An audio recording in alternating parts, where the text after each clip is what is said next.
Hi, third graders. My name is Catherine, and I'm going to be introducing your next unit in social studies. Are you ready? Anytime on your Google slideshow you see this light blue box with a pencil inside it, that means you should write your response. And I'll go through it with you together.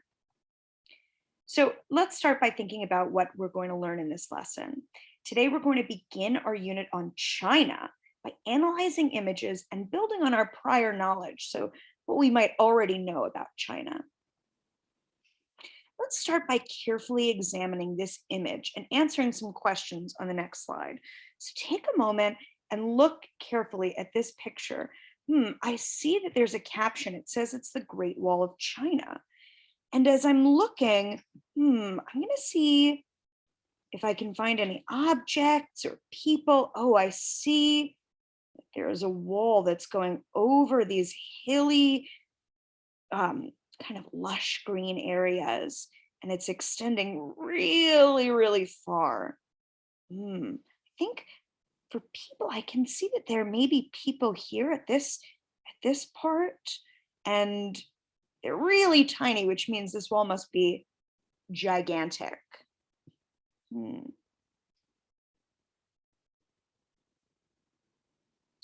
Why do you think this wall was built? What might have been some challenges in building this wall? Think to yourself for a second, and then I'll share what I think. I think that maybe the wall was built for protection, or maybe it was built for transportation to help get from one part of the country to another. Maybe it was built just to be a place where people could come for exercise or recreation. I think that some challenges might have been that it was built on this uneven ground. It looks like it was built on mountains or hills. And I noticed that it's very big. That means it must have taken a long time to build and a lot of hard work. What can I infer, or what can you infer about the people who built this wall? And what do you think the length of this structure is? Think to yourself for a minute, and then I'll share what I think. Well, I can infer that the people who built this wall must have been determined. I mean, they had to work really hard to build something that big. They had to have been well organized. You can't just be messy and build something that people are able to walk on. They had to be hard working. I mean, I really think the task of building the Great Wall of China, that would have been a lot of work. And they had to have been very skilled. I mean, they had to really know what they were doing.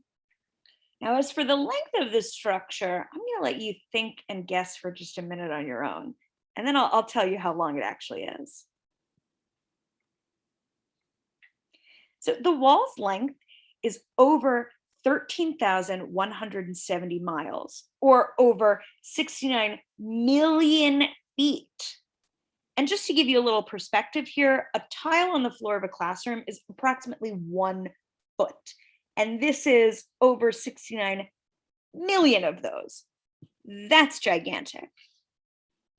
Now, during this new social studies unit, you're going to study the People's Republic of China, which is more commonly referred to as China.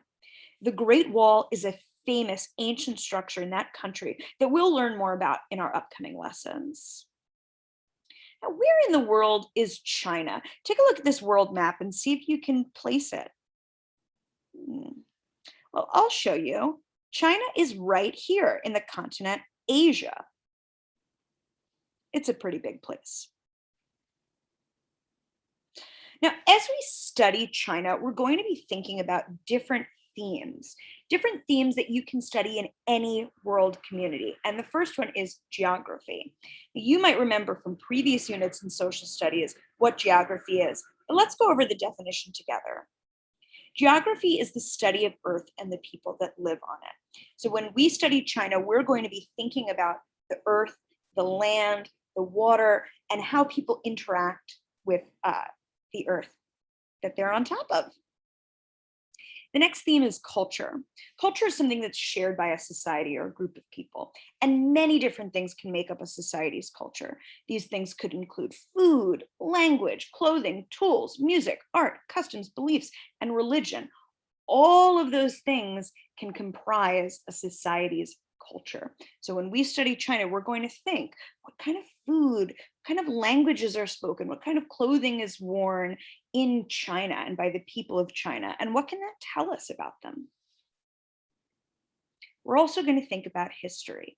History is the study of the past. So we're not just going to think about modern day China, we're going to think about China throughout history, throughout time. What happened in the past in China? What events can we think about and what do they tell us? We're also going to learn about economics. Economics is another theme of world communities. And economics is the study of the economy, or the part of society that creates wealth. Now, wealth is not just money. Wealth comes from the production of goods and services, which people buy with money. It can happen through trade. There are all different things that happen in an economy. So we're going to think about China's economy and how China creates wealth. Lastly, we're going to think about the government. The government of a modern nation or a country is an organization that does many, many things. It defends the country from outside enemies, keeps order within the country, and it also provides services for its people. So we're going to study what kind of government China has, and maybe we'll even compare it to the government in the United States. Think for a moment before we move on. What are some things that you might already know about China? What do you know about China's geography or its culture, its history, its economics, or its government? Well, today we're going to do a little activity that's going to help you think about what you already know about China. You're going to do one of two things. Either you're going to play Find Somebody Who, or Are You Someone Who?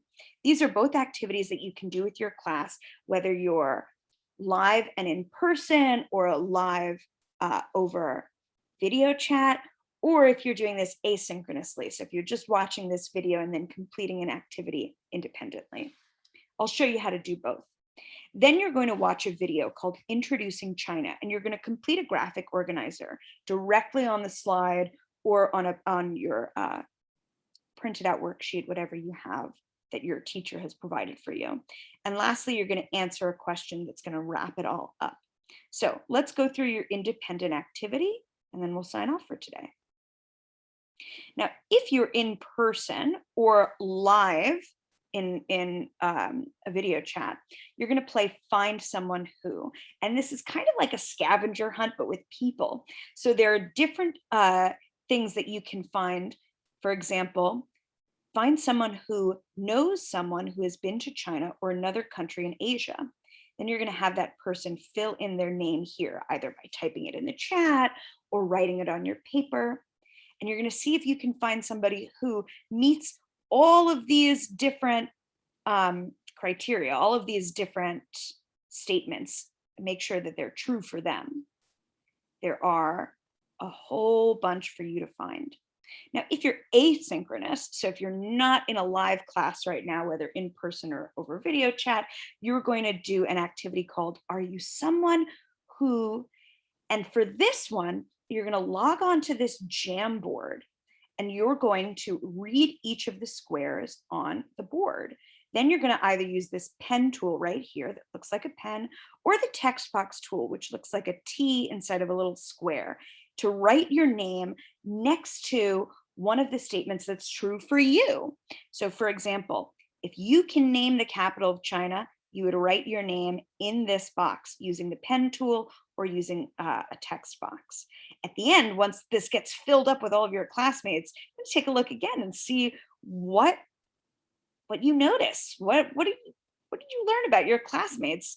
And how many of these things are true for your friends? Afterwards, you're going to watch this Introduction to China video, Introducing China, I should say. And you're going to complete this graphic organizer. This is a spot for you to write what you think you know about China, any new information you've learned from the video, and any additional questions or wonderings you have. So you can do this independently or with your class, watch the video together. And Antique. I'm not going to play it now because you'll get to do it on your own. For the wrap up, I want you to write, what did you find out about China from your classmates through the Find Someone Who or the Are You Someone Who activity? When you're all done, you're going to submit your independent work. I'm so excited to begin this journey into China with you, and I can't wait to study more next time. I'll talk to you soon.